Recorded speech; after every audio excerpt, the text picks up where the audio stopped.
আসসালামু আলাইকুম, hello viewers, welcome back to my channel. চলে আসলাম নতুন আরেকটা ভিডিও নিয়ে আপনাদের সাথে কিছুক্ষণ আড্ডা দিতে। আশা করি সম্পূর্ণ ভিডিওটি জুড়ে আপনারা আমার সাথেই থাকবেন। ভিউয়ার্স, পাটক্ষেতের রানী, মা নামের কলঙ্কিনী, ওই পরকীয়া রানী সাগিনুর আমার মেয়ে সারিকার সাথে বা তার নিজের মেয়ে মরিয়মের সাথে যে অমানবিক আচরণটা করছে, এই বিষয় নিয়ে তাকে ধুলাই করতে গিয়ে, তাকে নিয়ে কথা বলতে গিয়ে গত কয়েকটা দিন অতিবাহিত হয়ে গেছে। আর এতে করে আমার আরো যেসব আসামিরা বা রাতের রাজারানীরা আছে, তারা আমার ধুলাই থেকে, আমার জুতা পিটা ঝাড়ু পিটা ঠ্যাঙ্গা ওয়াইকোলা বাস থেকে অনেকটা ছাড় পেয়ে গেছে, রেহাই পেয়ে গেছে। তাই তাদের শরীরে অনেক চর্বি জমে গেছে। এই জন্য তারা আবার আমার জুতা পিটা খাওয়ার জন্য মানে উঠে পড়ে লাগছে, বা তাদের গালটা আমার দিকে বা ভিউয়ার্সদের দিকে বাড়িয়ে দিচ্ছে। বিশেষ করে আমার প্রধান আসামি ওই ইবলিশের নানি, পাটক্ষেতের রানী, বাংলাদেশি ডাইনি মাগিনুর গত কয়েকদিন সে তার বাপের বাড়ির বিষয়বস্তু বাদ দিয়ে সে তার নিজের বা দেশি কুত্তাদের বাড়ির বিষয়গুলো নিয়ে, নিজের সংসার নিয়ে ভিডিও আপলোড করতেছিল। তার মাইয়ার জামাই ওই ফকিন্নির বাচ্চা টোকাই কুমড়ো পটাশ তার সাথে দেখা করতে আসছে, তানু মণ্ডলকে না নিয়ে একা একা তার সাথে প্রীতি করতে আসছে, এটা সেটা বলে টাইটেল থাম্বনেল দিয়ে ভিডিও আপলোড করে তেমন একটা ভিউজ সে আদায় করতে পারতেছিল না। এই জন্য আবার সে পুরনো একটা বিষয় নিয়ে কথা বলে, মানে ওই হাগুটুকানি গোবর টুকানির সাথে কিভাবে আবার মানে কার্যটা লাগানো যায়, আবারও একটু থেমে যাওয়া, নেভে যাওয়া আগুনটা কিভাবে বড়ভাবে লাগানো যায়, সেই চেষ্টার জন্য, মানে সেই চেষ্টা সফল করতে, মানে সেই আগুনটা বড় করতে সোজা কথা আবার সে উঠে পড়ে লাগছে, মানে নতুন একটা ষড়যন্ত্র বা চক্রান্ত শুরু করছে। তো এই বিষয়টার উপর ভিত্তি করে আজকে এই পাটক্ষেতের রানী, ইবলিশের নানি, বাংলাদেশি ডাইনি মাগিনুরকে ऐसा तैसा ধুলাই হোগা, সমঝে? इसलिए আপনারা সবাই খুব মনোযোগ সহকারে না টেনে আমার সম্পূর্ণ ভিডিওটি দেখার চেষ্টা করবেন। টেনে টেনে দেখলে অনেক গুরুত্বপূর্ণ বিষয় মিস হয়ে যাবে, তখন আবার অনেক কিছুই আপনাদের অজানা থেকে যাবে। এছাড়াও সবার কাছে অনুরোধ থাকলো, সবাই আমার ভিডিওতে অবশ্যই একটা লাইক দিয়ে যাবেন। লাইক নিয়ে কেউ কৃপণতা করবেন না। ভিউয়ার্স, এই ডাইনি মাগিনুর, এই যে সামনে কুরবানির ঈদের বাড়তি যে খরচটা আছে, কুরবানির গরু কেনা, শপিং টপিং এগুলা করা, এগুলোর খরচ যোগান দিতে সে মানে হয়ে গেছে, তার ব্রেন অ্যাডাক্স হয়ে গেছে, সে উন্মাদ হয়ে গেছে, পাগল হয়ে গেছে। তো 2-3 দিন পর পর সে ওই নিভে যাওয়া আগুনে বাতাস দিয়ে বা পেট্রোল ঢেলে আগুনটাকে বড় করে সে একটা বিতর্কের জন্ম দেয়। মানে তখনই ভিউয়ার্সরা আবার এইগুলো কার্য ঝগড়া দেখার জন্য হুমড়ি খেয়ে পড়ে, আর তাদের ভিউজ হুড় করে বাড়তে থাকে। তো ডাইনি মাগিনুর হঠাৎ করে আবার কিভাবে শুরু করবে, তার ছোট বোন ওই কাল্লা পেতনি, ওই সনবাড়ির প্রতিষ্ঠাতা, মানে নিষিদ্ধ বা ভেঙে যাওয়া, মানে উচ্ছেদ হয়ে যাওয়া যে ছনবাড়ি, সেই ছনবাড়ির প্রতিষ্ঠাতা কাল্লা পেতনি মেকাপুত্রী যাত্রা দলের সর্দারনিকে দিয়ে সে আবার নতুন করে শুরু করছে গোবর টুকানিকে চেতানোর জন্য, যে গোবর টুকানির মানে যে বাড়িটা আছে সেই বাড়িটা কার জমির উপরে, সেই জমির মালিককে, এটা সেটা বলে প্রথমে গোবর টুকানি, তারপরে ওই মা নামের কলঙ্কিনী পরকীয়া রানী সাগিনুর, আজকে আবার এই বাংলাদেশি ডাইনি মাগিনুর তিশা সে ভিডিও আপলোড করে, মানে 3 বোন একই বিষয় নিয়ে ভিডিও আপলোড করে ঘেউ ঘেউ করতে আসছে। তো ডাইনি মাগিনুরকে আজকে কিছু ভিউয়ার্সরা কমেন্টের মাধ্যমে ইচ্ছামতো মানে ধুলাই করছেন, কিন্তু এই বেয়াদব, উশৃঙ্খল রাতের রানী, খাটের রানী, তাকে আর মানে থামায় কে? ঠিক আছে, তার মুখের লাগাম তো অনেক আগেই মানে হয়ে গেছে, ছুটে গেছে। ঠিক আছে, সে এখন লাগামহীন হয়ে গেছে, ভিউয়ার্সদেরকে যাচ্ছে তাই ভাবে কমেন্টের রিপ্লাই গুলো দিচ্ছে, আর এইসব কমেন্টের উপর ভিত্তি করে সে আবার নতুন নতুন ভিডিও বানানোর একটা ষড়যন্ত্র চক্রান্ত শুরু করছে। তো তারা বাপের বাড়ি নিয়ে, জায়গা জমি নিয়ে কি গলাবাজি চাপাবাজি করছে, এইটা নিয়ে আমি আর আজকে তাদেরকে ধুলাই করব না, কারণ 3টা রাতের রানীর ভিডিও আমি দেখার সময় পাই নাই।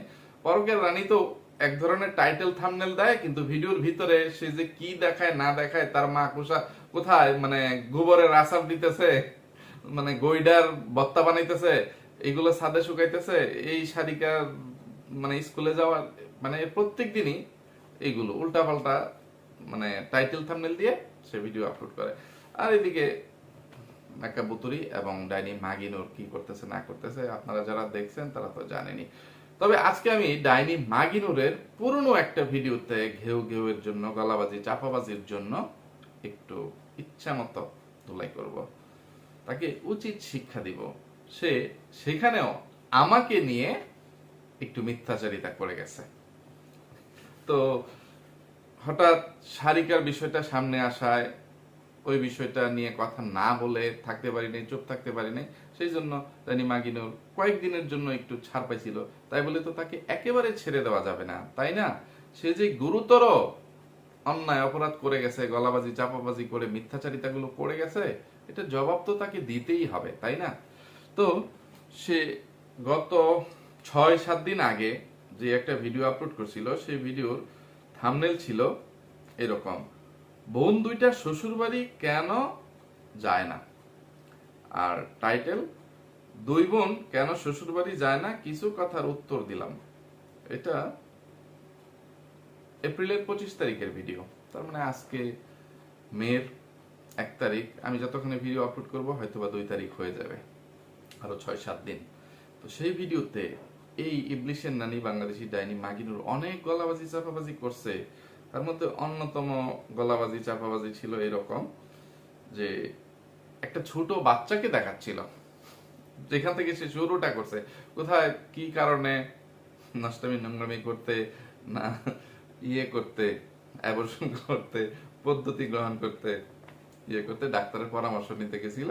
তো সেখানে তার বাচ্চা এবং আরো একটা অজানা অচেনা মানুষের বাচ্চাকে সে ভিডিও করে ওই বাচ্চার একটা বিষয়, মানে সে নিজে বাচ্চার কাঁধে ব্যাগ ঝুলিয়ে নেওয়ার জন্য একটু শিখিয়ে পড়িয়ে অভিনয় করাইলো যে তুমি তোমার আম্মুর ব্যাগটা তোমার কাঁধে নিবা, এটা সেটা করে সে মানে বানাইছে, শর্টস ভিডিও বানাইছে, রিলস বানাইছে, করছে। আবার তো লং ভিডিও বা ব্লগ ভিডিও বানাইছে। এটা নিয়ে অনেক গলাবাজি চাপাবাজি। সেখানকার কোনো ভয়েস সে আমাদেরকে শোনায় নাই, দেয় নাই, কিন্তু সেখানে সেই বাচ্চা নিয়ে অনেক স্মৃতিচারণ করে গেছে। যে বাচ্চাটার মধ্যে সে তার ছোটবেলার দৃশ্য খুঁজে পাচ্ছিল, ছোটবেলার স্মৃতি মনে করতেছিল। যে আমি প্রয়োজনে সম্ভব হলে স্ক্রিনে এই ছোট বাচ্চাটার ছবি দিয়ে দেওয়ার চেষ্টা করবো, যে ওইটুকু বয়স থেকে নাকি ডাইনি মাগিনুর তার পরিবারের মানে হয়েছে, মানে কি বলবো, সাহায্যকারী হয়েছে, তার মাকে সাহায্য করা শুরু করছে। এটা অবশ্য সে মিথ্যা বলে নাই, সে হাসা কথাই কইছে। ওইটুকু বা তার চেয়ে একটু বড় যখন সে হয়েছে, তখন থেকেই এই পাটক্ষেতের রানী ইবলিশের নানি বাংলাদেশি ডাইনি মাগিনুর মানুষের বাসা বাড়িতে কাজের মেয়ে হিসেবে, কি বলে এটাকে, বর্গা চলে গেছিল।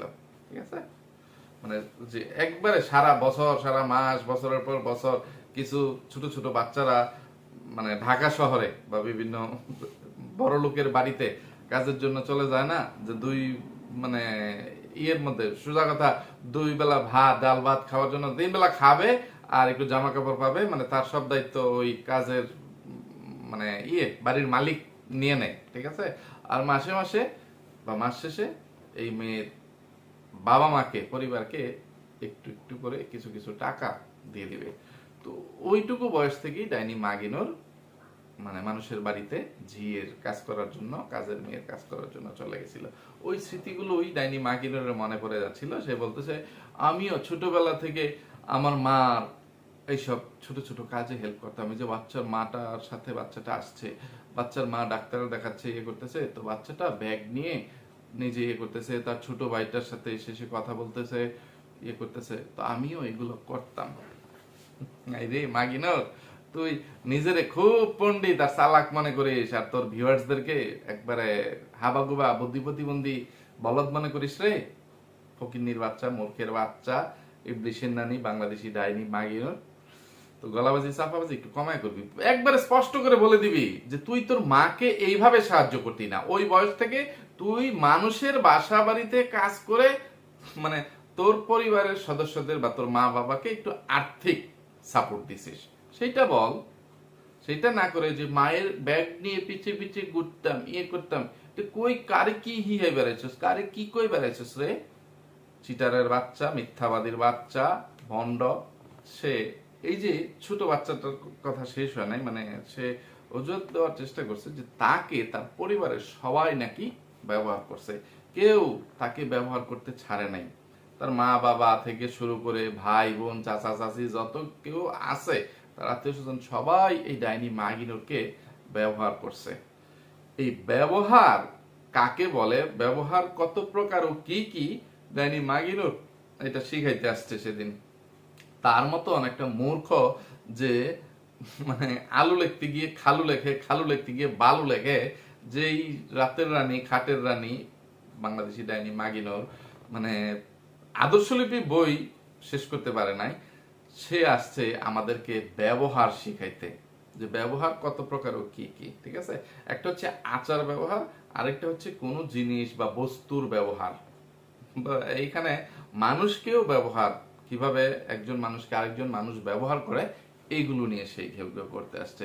তো সেই ব্যবহারটা আমি তাকে শেখাচ্ছি যে তাকে সবাই ব্যবহার করছে না, সে তার পরিবারের 14 গোষ্ঠী বা আত্মীয় স্বজন সবাইকে ব্যবহার করে খাচ্ছে।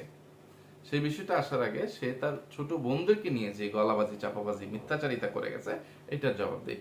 তো সে তার ছোট বোনের কথা বলতে গিয়ে সবার আগে ওই পরকীয়ার রানী মা নামের কলঙ্কিনী সাগিনুরকে নিয়ে উদাহরণ টেনে নিয়ে আসছে, সাগিনুরের গল্প শোনাইতে আসছে যে আপনারা সবাই অভিযোগ করেন যে আপনার বোনেরা একাধিক বিয়ে, কয়েকটা হাঙ্গা করছে, এটা সেটা, আর তারা কেউ মানে সাংসারিক না, শ্বশুর বাড়িতে সংসার করতে পারে না।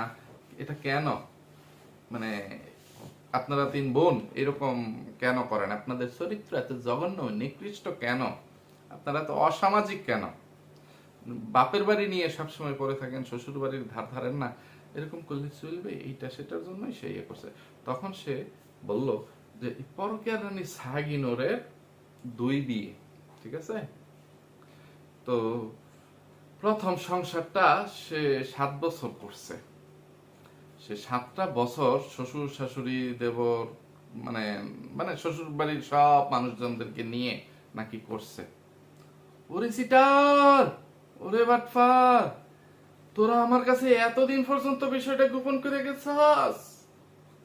আমি পরকে রানী সাগিনুরের কাছে শুনছিলাম যে সে নাকি 8-10 মাস মানে আমার আগে আরেকটা সংসার করে আসছিল।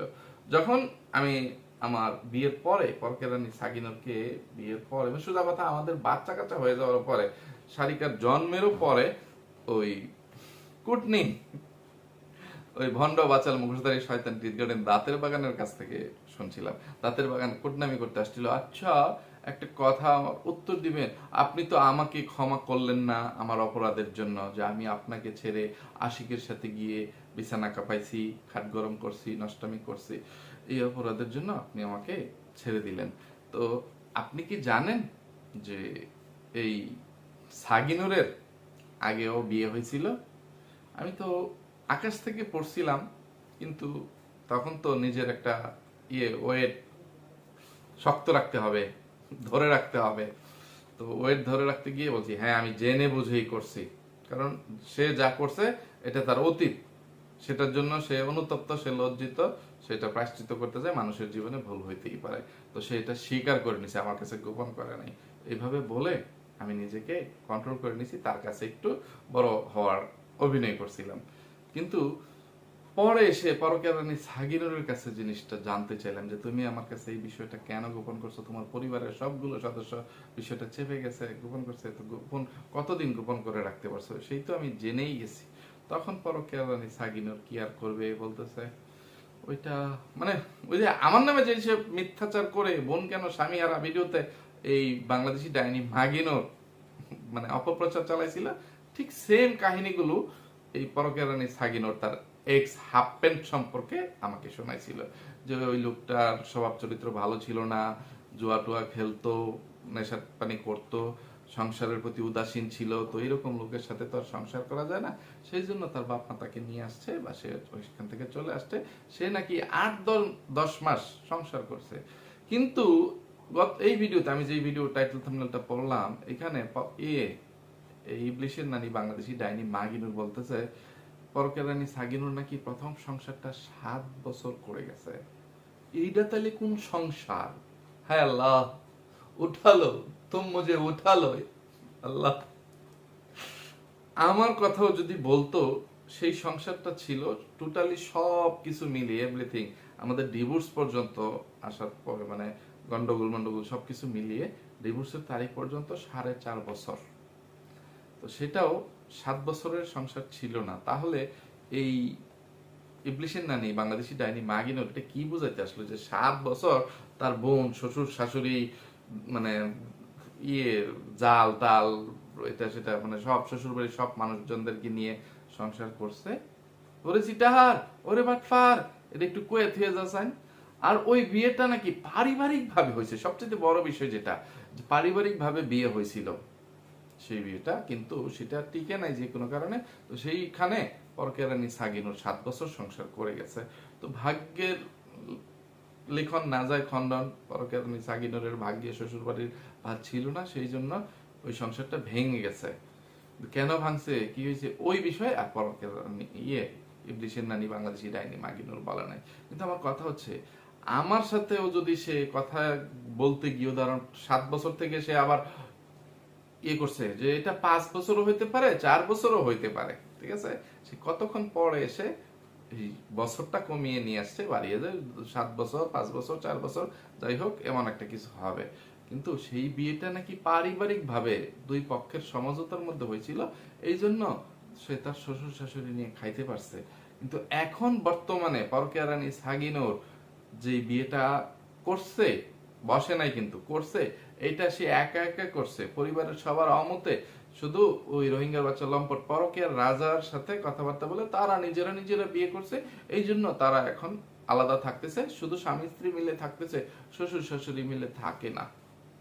ওরে যুক্তি, ওরে চিটার, ওরে বাটপার, আমার বিয়া কবে পারিবারিক ভাবে হয়েছিল রে?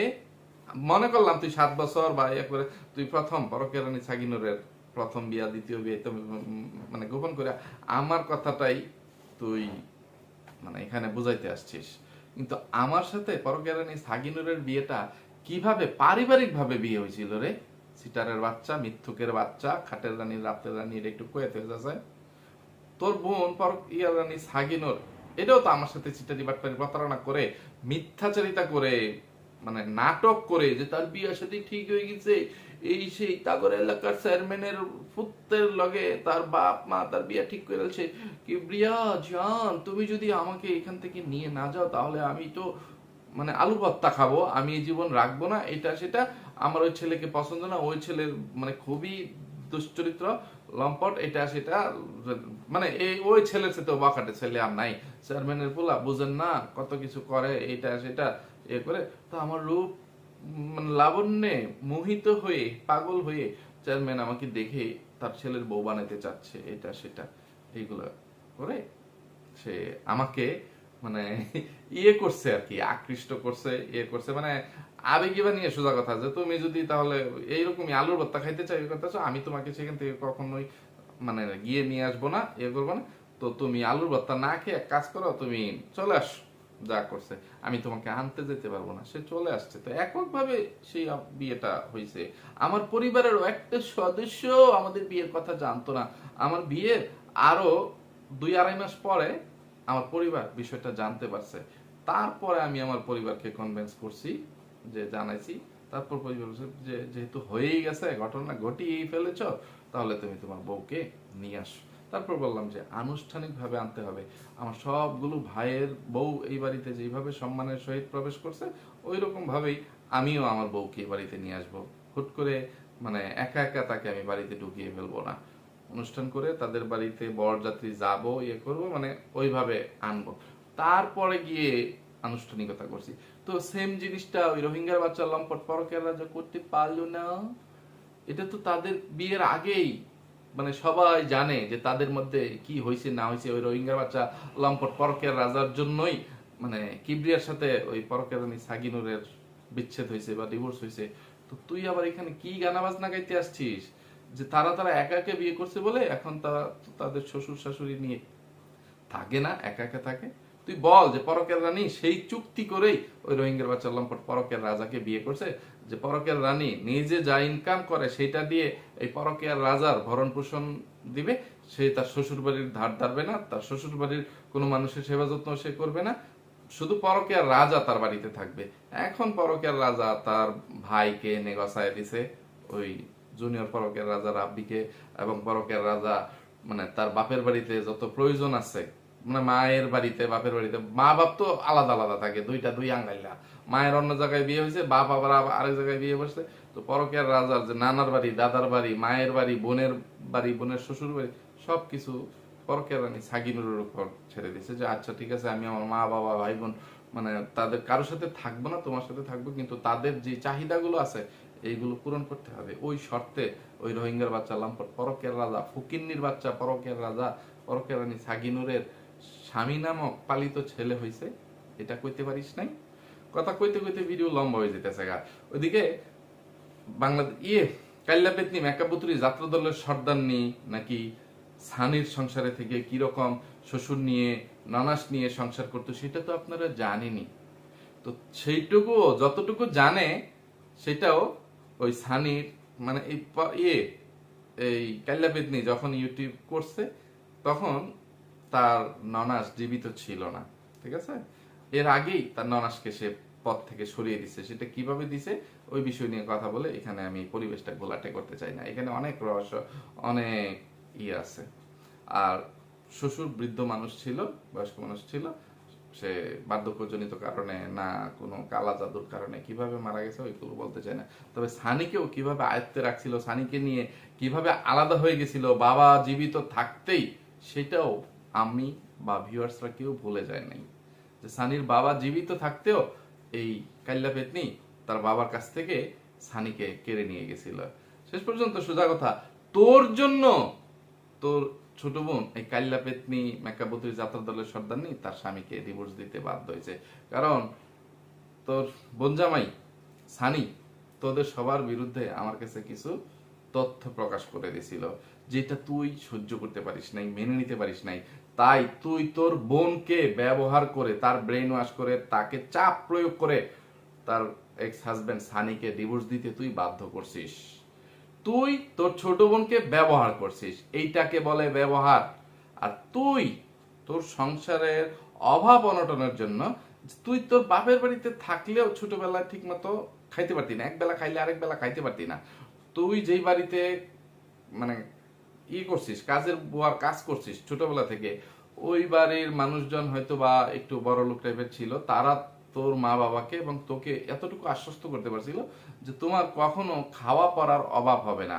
তুমি তো এখানে মা বাবার কাছে ঠিক মতো এত ভাই বোনের মধ্যে খাবার দাবার পাচ্ছ না, করতে পারতেছ না, তো তুমি কাজ করতে পারবা, তুমি আমার কাছে চলে আসো, 3 বেলা খাবার পাবা, নতুন নতুন জামা কাপড় পাবা, আমরা তোমাকে আদর করে মানে পালবো, এটা সেটা। তো কাজের ছোট বাচ্চাদেরকে মানে ঢাকাইয়ারা যেভাবে পালে ওই রকম। তো তুই সেইটা লোভে যে তুই তোর খাওয়া পড়াটা পাবি, আর তোর মা বাবা মাস শেষে হালকা পাতলা একটা হাত খরচ বা কিছু টাকা পয়সা পাবে, এই জন্য মানে তুই মানুষের বাড়িতে ঝিয়ের কাজ বা কাজের বুয়ার কাজ করতে আসছিস। তোর মা বাবা তোকে দিয়ে দিছে, তোর ভালো হয়েছে, তাদেরও একটু ভালো হয়েছে। এটা হচ্ছে দারিদ্রতার জন্য, কিন্তু এটা তোর মা বাবা তোকে ব্যবহার করছে এরকম অপবাদ তুই তোর মা বাবাকে দিস না রে। তোর মা বাবা নষ্টামি নোংরামি করছিল বলেই তো, কন্ডম ছাড়া মিলিত হয়েছিল বলেই তো তোর মতন একটা ইবলিশের নানির জন্ম হয়েছিল। তো এইটাই তো তোর মা বাবা তোর জন্য সবচেয়ে বড় একটা কাজ করে দিয়ে গেছে, যে তোর মতন একটা ইবলিশের নানির জন্ম দিছে। আবার সেখানে তুই বলিস যে তোর মা বাবা তোকে ব্যবহার করছে। আরে ফকিনীর বাচ্চা, ব্যবহার করা কাকে বলে জানিস? এই যে তুই তোর ছোট বোন এই কাল্লা পেতনিকে ব্যবহার করে তোর অপমানের প্রতিশোধ নিতে তার সংসারটা ধ্বংস করে দিছিস, তার জীবন মানে একদম তছনছ করে দিছিস। তার যে বড় মেয়ে আবদিয়া আছে, আবদিয়াকে বাবা ছাড়া করছিস, পিতৃহারা করছিস। এখন সানি যেহেতু অস্বীকার করে যে মানে সেই সন্তানটাও নাকি তার না, এটা চেরা যাই থাকুক, সবকিছুর পরেও তো তখন পরিচয় দিত, তো ওইটাকে বলে ব্যবহার। আর তুই কত মানে এখন সবাইকে ব্যবহার করছিস, এই হাগু টুকানি গোবর টুকানিকে চ্যানেল খুলে দেওয়ার নাম করে আমার বিরুদ্ধে লেলিয়ে দিয়ে আমার বিরুদ্ধে মিথ্যা অপপ্রচার চালাইতে হবে, যে তুই কিবরিয়াকে নিয়ে, কিবরিয়ার 14 গোষ্ঠী নিয়ে, কিবরিয়ার মা মানে ভাই ভাবি এগুলো সবার বিরুদ্ধে মিথ্যা যত রটনা আছে, যত কুৎসা আছে সব রটাবি। এগুলো বলে কয়ে হাগুটুকানি গোবরটুকানিকে দিয়ে যা বলাইছিস এটাকে বলে ব্যবহার। বুঝতে পারছিস দেশ মারানি বাংলাদেশি ডাইনি মাগিনোর? পরকীয়ার রানী সাগিনুরকে আমার সাথে ডিভোর্সের পরে তোর বাড়িতে নিয়ে যখন ঝিয়ের কাজ করাইছিস, আমার মেয়ে সারিকাকে তখন তুই ক্যামেরার সামনে সব সময় নিয়ে এসে যে ভিডিওগুলো বানিয়ে তুই এই মেয়েটাকে অসহায় একদম নিঃস্ব মানে বাবা ছাড়া এতিম সাজিয়ে মানে মানুষের সামনে উপস্থাপন করছিস, মানে মানুষের সিম্পেথি অর্জন করছিস, এইটাকে বলে ব্যবহার। সবচেয়ে বেশি ব্যবহার করছিস আমার মেয়ে সারিকাকে, মানে এটাকে বলে ব্যবহার। তোকে কে ব্যবহার করছে রে? ফকিন্নির বাচ্চা, চিটারের বাচ্চা, খাটের রানী, রাতের রানী। কথা বলতে বলতে ভিডিও লম্বা হয়ে যাচ্ছে। এরপরে তুই তোর ভাইগুলোকে যেভাবে মানে অতীতে তুই মানুষের খাট কাঁপিয়ে বা বিছানা গরম করে কিভাবে কি করছিস না করছিস ওইগুলো তুই জানিস।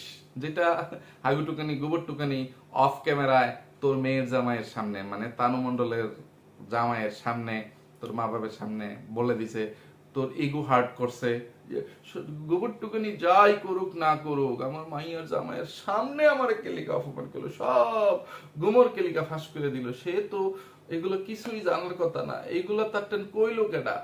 এগুলো তো মানে হ্যাঁ এই বাড়ির বউ হওয়ার আগে তুই করে আইছস। তো এই জন্য তোর সব জিত তোর ছোট ভাই ভোলা মিয়ার উপর, যে তোর ভাই ভোলা মিয়া গোবরটুকানির কাছে তোর সব অতীত মানে খুলে বলছে। তো এই অজুহাত দিতে আসিস। তো তুই গোবরটুকানিকে বা তোর মানে এরপরে তোর ভাইকে ব্যবহার করে তোর বাড়ির বর্তমান যেই নষ্টামি নোংরামি করে নিচতলা ভাড়া দিয়ে দোতলা নির্মাণ করছিস সেই বাড়ির টাইলসটাও পর্যন্ত তুই করিয়ে নিছিস, শ্রমিক মানে নিযুক্ত করিস নাই। ঠিক আছে, তুই বলিস এটার জন্য আমি আমার ভাইকে কোনো মজুরিও দেই নাই, এমনিতেই ভাইকে ভালোবেসে একটা মোবাইল গিফট করছি। তো মোবাইল গিফট করবি তুই বিনা হিসাবে অন্যভাবে করতি, তো তুই এটা এখানে ব্যবহার করলি না তোর ভাইকে? তোর ভাই তো অন্য জায়গায় কাজ করলে কিছু পারিশ্রমিক পাইতো, সেটা মোবাইল না কিনে সে অন্যভাবে মানে সে এটা সংসারের কাজে লাগাইতে পারতো, কিন্তু তুই তাকে ব্যবহার করেছিস। ঠিক আছে, তোর বড় ভাই মানে তাদের বউ তাদেরকে কিভাবে ব্যবহার করছিস ওইগুলো আর বললামই না। এখনো বর্তমানে তোর বাড়িতে তোর একটা কাজিন আছে, তাকে ব্যবহার করে খাচ্ছিস, তার দারিদ্রতার সুযোগ নিয়ে একটা ডিভোর্সি মহিলা না মানে কি মহিলা যে সাথী নামের তোর যেই কাজিন মামাতো বোন আছে তাকে ব্যবহার করে খাচ্ছিস। এগুলোকে বলে ব্যবহার। বুঝছিস রে ফকিন্নির বাচ্চা, অমানুষের বাচ্চা, পাটক্ষেতের রানী, ইবলিশের রানী, বাংলাদেশি ডাইনি মাগিনোর। কথা বলতে বলতে ভিডিওটা অনেক লম্বা হয়ে যাচ্ছে, তাই ইচ্ছা থাকলেও ডাইনি মাগিনোরের আরো অনেক গলাবাজি চাপাবাজির জন্য তাকে এই ভিডিওতে ধুলাই করতে পারতেছি না। আর দুই একটা গুরুত্বপূর্ণ বিষয়ে তাকে একটু জবাব দিয়ে আজকের ভিডিওটা শেষ করে দিই। সেটা হচ্ছে এই যে মানুষ তাদেরকে এত কমেন্ট করে যে আপনাদের দুইটা তিনটা করে বিয়ে হয় না, মানে বিয়ে হয় কেন? আপনারা শ্বশুর শাশুড়ি নিয়ে সংসার করতে পারেন না কেন? আপনারা মানে শ্বশুর বাড়ির ভাত খান না কেন তিনটা বোন? এটা সেটা। তো এই কমেন্ট যারা করে ওইসব কোনো মহিলা নাকি শ্বশুর বাড়ির ভাত খায় না, তারাই নাকি ডাইনি মাগিনোর সাগিনোর পরকিয়ার এই কাল্লাবেদনি মেকাবুতুরিকে এই ধরনের কমেন্ট করে। কই যাইতাম কোনছেন দেখি আজকের ভিডিওতে এই ডাইনি মাগিনোর ভিউয়ার্সদের সাথে যেসব বেয়াদবি করছে ওইগুলোর কথা আজকে আর বলা সম্ভব না, তাহলে ভিডিও কয়েক ঘন্টা লম্বা হয়ে যাবে। তো ডাইনি মাগিনোর সেদিনের 25 তারিখের ভিডিওতে এরকম মন্তব্য করে বসছে যে এছাড়া সেই যে শিরকারী মূলক মানে কি বলবো জঘন্য যে ইসলাম অবমাননা করে বা আল্লাহ তাআলার সাথে সে মানে আল্লাহর ভুল নিয়ে সে ইয়ে করে ফেলছে, যে তাদের যে 8টা-10টা করে বিয়ে হয় সেটা নাকি আল্লাহর ভুল, যে কারণ গাছের একটা পাতাও আল্লাহর ইশারা ছাড়া পড়ে না, ঝরে না। ঠিক আছে, তো তাদের যে 5টা বা 2টা 3টা 8টা 10টা করে বিয়ে হচ্ছে তাদের ভাই বোনদের, এটা আল্লাহর দোষ। তো এই দোষ শব্দটা সে এডিট করে কেটে দিচ্ছে যে বলতে গিয়ে। তো এর জন্য যদি কোনো প্রশ্ন থাকে, কোনো কৈফিয়ত থাকে, কোনো জিজ্ঞাসা থাকে, তাহলে আল্লাহর কাছে জিজ্ঞেঙ্গা। সে শেষে এইটা স্পষ্ট করে বলছে যে এই ব্যাপারে কোনো প্রশ্ন থাকলে আল্লাহর টানিকা জিগান, যে তাগর এতটি করে বিয়া হয় কে লেগা, তাগর সংসার টিকে না কে লেগা। আরে ফকিন্নির বাচ্চা, আরে মূর্খের বাচ্চা, তোদের চরিত্রের জন্য, তোদের এর জন্য তোদের সংসার টিকে না। আল্লাহ তাআলা তো বান্দাকে জ্ঞান বুদ্ধি দিয়ে দিছে, আল্লাহ তারপরে বলে নাই যে তুমি এই জন্যই জান্নাত জাহান্নাম দুইটা জিনিস করছে, যে তোমাকে আমি বিবেক বুদ্ধি দিয়ে দিছি, এটা ভালো এটা খারাপ, ভালোটা করা যাবে, খারাপটা পরিত্যাগ করতে হবে। তুমি যদি খারাপ কাজটা করো তোমার জন্য শাস্তি অপেক্ষা করতেছে। তো তোরা নষ্টামি নোংরামি করে সংসার করতে পারবি না, মানে নষ্টামি নোংরামি করে বেড়াবি, সেইটার দোষ আল্লাহকে দিয়ে দিলেই চলবে? ওরে অমানুষের বাচ্চার জঘন্য রাতের রানী, তোরে হাতের কাছে পাইলে তোরে আমি কি শিক্ষা দিমু? তুই শুধু অপেক্ষা কর। আর সেইখানে আবার আল্লাহর গুণকীর্তন একটু করছে, সেটা হচ্ছে এই যে তার যে টুনটুনি ছাড়া বিসি ছাড়া যে মাইগ্যা হাসু মার্কা একটা গৃহকুত্তা স্বামী, কুলাঙ্গার দেশি কুত্তা আছে, এইটাকে স্বামী হিসাবে পেয়ে সে গর্ভবতী হয়ে গেছে সাথে সাথে। তখনই তানু মন্ডলের জন্ম হয়ে গেছে। না রে, তুই 2009 সালে দেশি কুত্তাকে স্বামী হিসাবে পাইছিস, যে কোনো ভাবে ফুসলায়া ফাসলায়া পরা পানি খাওয়ায়া টাওয়ায়া ইয়ে করিয়া বা মানুষ দিয়া দইরা, মানে যে আটকা পড়ছস তোরা, মানে এক ঘরের মধ্যে এই সেই শেষমেশ গণদুলাই দিয়া পাবলিকে যে দেশি কুত্তারে বাধ্য করছে যে এই রাত্রেরা নিয়েই তোর বিয়া হরণ লাগবো, নাহলে তোর আজকে জেল দিয়ে দেন, থানা পুলিশ করাম, এটা সেটা। তো দেশি কুত্তা বাস্তু যায় এরা, মানে তোর মতন একটা খাটের রানীরে বিয়ে করছে। আর সেই দেশি কুত্তারে পায়া তুই কস দেশি কুত্তা তোর কাছে আল্লাহ তাআলার সবচেয়ে বড় একটা নিয়ামত। ওয়াও, ও মাই গড, কি শুনলাম আমি এটা! Wow, so beautiful! এটাকে কি বলবো, কিভাবে প্রকাশ করবো আমি? ভিউয়ার্স কোয়েশ্চেন দেখি, দেশি কুত্তা বাংলাদেশি ডাইনি মাগিনুরের জীবনে আল্লাহ তাআলার প্রেরিত সবচেয়ে বড় একটা নিয়ামত। আর এই দেশি কুত্তা নিয়ে এই ডাইনি মাগিনুর আমার সাথে সেই 2017-18 সালের দিকে তার সাথে যে কল রেকর্ডটা আমি ফাঁস করছি, সেখানে সে কি বলতেছিল সেটা আপনারা একটু মনোযোগ সহকারে শুনবেন। প্রয়োজনে আমি আবার কোনো একদিন সেটা আপনাদেরকে শোনাবো। যে কিবরিয়া আর বইলো না, আমি আমার এই কুলাঙ্গা দেশি কুত্তা জামাইডারে লইয়া এই বাপ্পিডারে লইয়া বিরাট প্যারার মধ্যে আছি, কি ঝামেলায় যা আছি এটা তো তুমি জানোই। তা আমি জানি বলে আমি আর কথা বাড়াই নাই, কারণ আমি জানি না আজকের এই দিন 10-12 বছর পরে এসে দেখতে হবে। কত বছর, 17 সালে ডিভোর্স হয়েছে, আজকে 26-9 বছর পরে এসে এরকম এইসব বিষয় নিয়ে কথা বলতে হবে। তাহলে সেই দিন ওই বিষয়টা নিয়ে তাকে পেঁচাইতাম, তার সাথে কথা বলতাম, দেশি কুত্তা যে রিহেবে যাওয়ার মানে ইয়ের অবস্থায় চলে গেছিল ওই বিষয়গুলো চলে আসতো। দেশি কুত্তা যে তখন আরেকটা নারীর প্রতি আসক্তি হয়ে মানে নেশাগ্রস্ত হয়ে মানে উন্মাদ হয়ে গেছিল, ওই বিষয়গুলো চলে আসতো। কিন্তু আমি ছিলাম কখন পরকীয়া রানী নামক এই অভিশাপ আমার মাথা থেকে মানে আমি নামাবো, বোঝাটা নামাবো ওই বিষয় যে তোর মানে কই গিয়া মারা দিছাস, ওই রক্ত ওই গল্প কিচ্ছা কাহিনী আমি শুনতে আসি নাই। আমি ফোন করছি আমার বিষয় নিয়ে কথা করে ডাইনি মাগিনোর, তখন আমি দেশি কুত্তার ওই বিষয়টা স্কিপ করে গেছিলাম, যে দেশি কুত্তা রিহেবে যাক, হয় নেশা করে মানে যা খুশি তাই হয়ে যাক, আমার তাতে কিচ্ছু আসে না। আর এখন ডাইনি মাগিনোর দেশি কুত্তাকে নিয়ে গর্ব করে বলে দেশি কুত্তা তার জীবনের সবচেয়ে বড় নিয়ামত। আমি কি করতাম, এটার মুখটা ফুটকি নাকি মাগিরও একটু খুললা দেখা যায় তো মুহের মধ্যে ফুটকির মধ্যে মানে পার্থক্য আসেনি কোনো, নাই।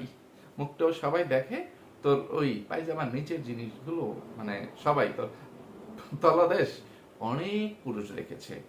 তো তোর তো লজ্জা শরম থাকার কথাই না, আর এই জন্যই এত গলাবাজি চাপাবাজি করতে পারিস। তো তোকে আমি যতই ধুলাই করি, যতই মানে ইয়ে দিই, তোর কোনো লজ্জা শরম হবে না, কারণ জন্মগত ভাবেই তো তোরা নির্লজ্জ বেহায়া। তো আমি আজকে আর তোকে ধুলাই করে আমার ভিডিওটা এর চেয়ে বেশি লম্বা করতে চাচ্ছি না। ইচ্ছে ছিল আমার মামুনি সারিকাকে নিয়ে অল্প কিছু কথা বলবো, সারিকার উদ্দেশ্যে কিছু উপদেশ এখানে থাকবে, সারিকার জন্য তার বাবার কিছু কথা থাকবে, কিন্তু সময়ের অভাবে ভিডিওটা বেশি লম্বা হয়ে যাওয়ায় আজকের এই ভিডিওতে আমি আমার মেয়ের জন্য কোনো কথা বলতে পারতেছি না। তো আজকে এখান থেকেই বিদায় নিচ্ছি। এতক্ষণ পর্যন্ত ধৈর্য ধরে যারা আমার সাথে ছিলেন সবাইকে অসংখ্য ধন্যবাদ। সবাই ভালো থাকবেন, সুস্থ থাকবেন, নিরাপদে থাকবেন। আমার জন্য, আমার পরিবারের জন্য, আমার দুইটা সোনামণির জন্য মন থেকে দোয়া করবেন। আল্লাহ হাফেজ, আসসালামু আলাইকুম।